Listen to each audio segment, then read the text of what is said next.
अस्सलाम वालेकुम जी। पाकिस्तान और पाकिस्तान से बाहर देखने वालों को सबको मेरा सलाम। ਲਓ ਜੀ ਦੋਸਤੋ, ਜਿਸ ਤਰ੍ਹਾਂ ਕਿ ਤੁਹਾਨੂੰ ਅਸੀਂ ਪਹਿਲੇ ਦੱਸਿਆ ਸੀ ਕਿ ਸਾਡੀ ਜਿਹੜੀ ਪਹਿਲੇ ਵੀਡੀਓ ਇਸ ਤੋਂ ਅਪਲੋਡ ਹੋਈ ਹੈ ਮੀਆਂ साहब ਦੇ हवाले नाल कि मियाँ साहब 21 अक्टूबर को भी अपनी डेट बदल सकते हैं। तो वो तरह तरह की बातें बना रहे हैं, कुछ चीज़ें ढूंढ रहे हैं कि पाकिस्तान मुझे ना आना पड़े, कुछ हो जाए, या वो ये चाह रहे ये भी देख रहे हैं कि जी मुझे, मैं अगर पाकिस्तान आऊँ तो मुझे वज़ीर आज़म बनाया जाए, बस। ठीक है जी, अगर तो पाकिस्तान में आता हूँ तो मुझे वज़ीर आज़म बनाया जाए, ठीक है, नहीं तो मैंने नहीं आना। बहाने बना रहे हैं वो ना आने के। तो हमने आपको बताया था कि मियाँ साहब फिर डेट आगे पीछे करने की कोशिश करेंगे या कोई नए बहाने बनाएंगे। अब मियाँ साहब की नई डिमांड्स आ चुकी हैं जी। वो डिमांड्स क्या हैं जी? पहली डिमांड्स तो उनकी ये है जी कि वफाक में और पंजाब में हमारी गवर्नमेंट बननी चाहिए। भाई आपने 16 माह बहुत अच्छे काम किए हैं, तो बननी चाहिए। फिर अगर आपने इतने अच्छे काम कर दिए हैं 16 माह के अंदर, आपने जो आवाम को दिया है, तो देख लें आपकी गवर्नमेंट बन सकती है तो आप बना लें। दूसरी बात उन्होंने ये की है जी कि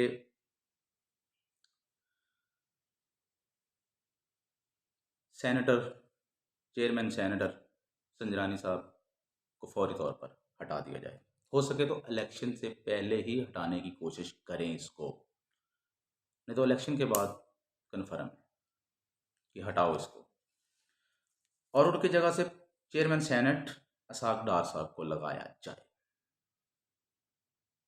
जो कि वज़ीर ख़ज़ाना थे हमारे। उन्होंने बड़े अच्छे काम किए हैं जी, बहुत कुछ करके गए हैं। जो अब रह गया है वो जाके सेनेट में बैठ के वो सेनेट चेयरमैन बनेंगे और उसके बाद वो करेंगे। बड़े अच्छे कारनामे हैं, दुनिया के सामने हैं, पाकिस्तान के सामने हैं उनके, कितने अच्छे कारनामे उन्होंने किए हुए हैं।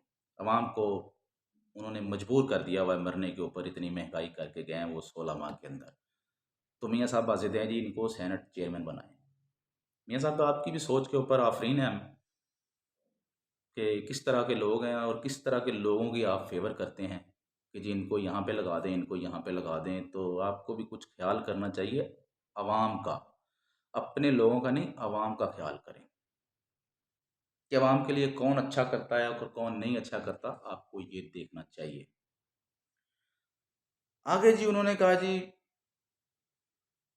मरीम साहब हैं जी, उनको भी ओहदा मिलना चाहिए। पंजाब में नहीं, वफाक में ओहदा मिलना चाहिए उनको।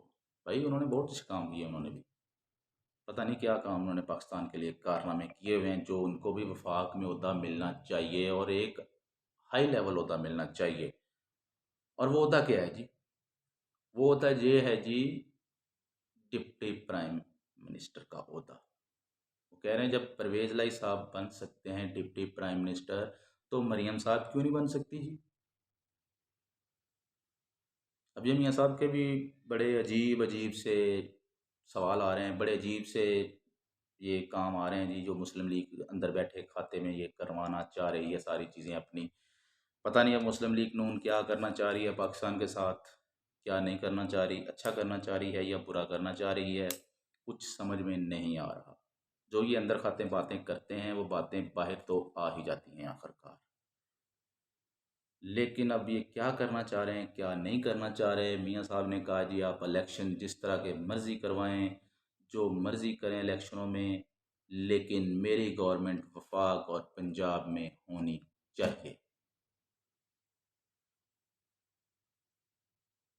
नहीं तो मैंने पाकिस्तान नहीं आना। अब उन्होंने इसके ऊपर खाली ये डिमांड रखी है और गारंटी मांगी है दो मुल्कों की उन्होंने। वो दो ममालिक कौन से हैं जी जिनकी उन्होंने गारंटी मांगी है कि आने के बाद मुकर ना जाएं लोग? तो उन्होंने उन दो ममालिक की गारंटी मांगी है कि बीच में आप होंगे, अगर ये मुकरेंगे तो हम आपसे पूछेंगे कि ये क्यों मुकर रहे हैं। अब वो दो ममालिक कौन हैं, उनके हम आपको नाम बताते हैं जी। सबसे पहले तो है जी सऊदी अरबिया, जिसकी मियाँ साहब ने कहा है जी ये गारंटी दें मुझे कि आप आ जाएं। और दूसरा यूएई। इन दो ममालिक की मियाँ साहब ने गारंटी मांगी है कि ये दो ममालिक हमें गारंटी दे दें कि मियाँ साहब आप आ जाएं, ये आपकी जो चंद शराइत हैं ये मान ली गई हैं और इन शराइत के ऊपर फौरी अमल भी होगा। चेयरमैन सेनेट भी हटाया जाएगा, चेयरमैन सीनेटर सागडार को लगाया जाएगा, मरियम नवाज़ को भी डिप्टी स्पीकर बनाया जाएगा, वफाक में और पंजाब में आपकी गवर्नमेंट भी बनाई जाएगी और मजबूत तरीके से बनाई जाएगी। अब वो पता नहीं कैसे मजबूत तरीके से गवर्नमेंट बनाएंगे, क्योंकि इन्होंने काम तो कोई ऐसा किया नहीं है, कोई ऐसा कारनामा 16 माह के अंदर तो इन्होंने किया नहीं है कि जो इनकी गवर्नमेंट बन जाए अच्छे तरीके से। तो जी ये सारी चीज़ें लगी हुई हैं अभी पीछे। क्या हो सकता है, इन बातों के ऊपर अभी बात चल रही है, फाइनल अभी कुछ नहीं हुआ कि भाई हम ये सारी चीज़ें करेंगे, मियाँ साहब को ले आते हैं। नहीं, अभी इन चीज़ों का फाइनल कुछ भी नहीं हुआ, किसी ने कोई बात आगे नहीं की, ये बातें मियाँ साहब ने अपनी बता दी हैं। अब जो फाइनल करनी है ये उन लोगों को पता होगा, लेकिन मुझे लगता नहीं है कि ये चीज़ें फाइनल होंगी। ये फाइनल हो सकता है कि मियाँ साहब आप पाकिस्तान आएँ, आप आके पाकिस्तान को सँभालें और इसको अच्छी तरह तरक्की के रास्ते पे लेके जाएँ। लेकिन अगर दोबारा ही मियाँ साहब को वज़ीर-ए-आज़म हम बनाया जाता है, तो ये 2017 को मुस्लिम लीग नून की जब गवर्नमेंट थी, जब 13 में इलेक्शन हुए, मियाँ साहब आए थे, वज़ीर-ए-आज़म बन गए, तो फिर क्यों इनको उतारा गया? जब उस वक़्त मुल्क एक अच्छे तरीके के साथ चल रहा था हमारा, तो फिर उसको क्यों नहीं चलने दिया गया? ये चीज़ भी ज़रा सोचें कि अब मियाँ साहब की क्या ज़रूरत है? मियाँ साहब तो एक डाकू हैं, चोर हैं, करप्ट हैं, उनको वापस लाने की क्या ज़रूरत है? जब उनसे तो जान छुड़ा लेनी चाहिए कि जी ये डाकू हैं, चोर हैं। जब 7 साल हमने इन्हीं बातों के ऊपर बहस की है कि मियाँ साहब चोर, मियाँ साहब की बेटी चोर, शहबाज शरीफ चोर, उसका बेटा चोर, शाहिद खान अब्बासी चोर, ख्वाजा आसफ चोर, साद रफ़ीक चोर, सलमान रफ़ीक चोर, मुफ्तार इस्माइल चोर, सागडार चोर और भी बहुत सारे मुस्लिम लीग नून के लोग ये चोर, पीपल्स पार्टी चोर। तो भाई अब नवाज शरीफ की क्या ज़रूरत है वापस लाने की? ये ज़रा अवाम को बताया जाए। अब गलत हो रहा है या 2017 में गलत हुआ था? 18 में जब इलेक्शन हुए थे, उस वक़्त गलत किया गया था या अब गलत होने वाला है? ये पाकिस्तान हमारा ऐसा मुल्क है, इसमें सब कुछ है, लेकिन हम फिर भी भिखारियों की तरह माँग रहे हैं जाके। तो जब हमारे पास सब कुछ है, हमारा मुल्क एक ट्रैक पे भी आ जाता है, तरक्की भी करनी शुरू कर देता है, तो फिर रुकावट कहाँ आती है? कौन सी चीज़ें हैं जो पाकिस्तान में रुकावट डालती हैं? कौन सी ताकतें हैं जो पाकिस्तान में रुकावटें डालती हैं कि पाकिस्तान तरक्की ना करे, गरीब को सुकून ना हो, गरीब को रोटी ना मिले, इस मुल्क के हालात ख़राब रहें, गरीब सड़कों पर रहें?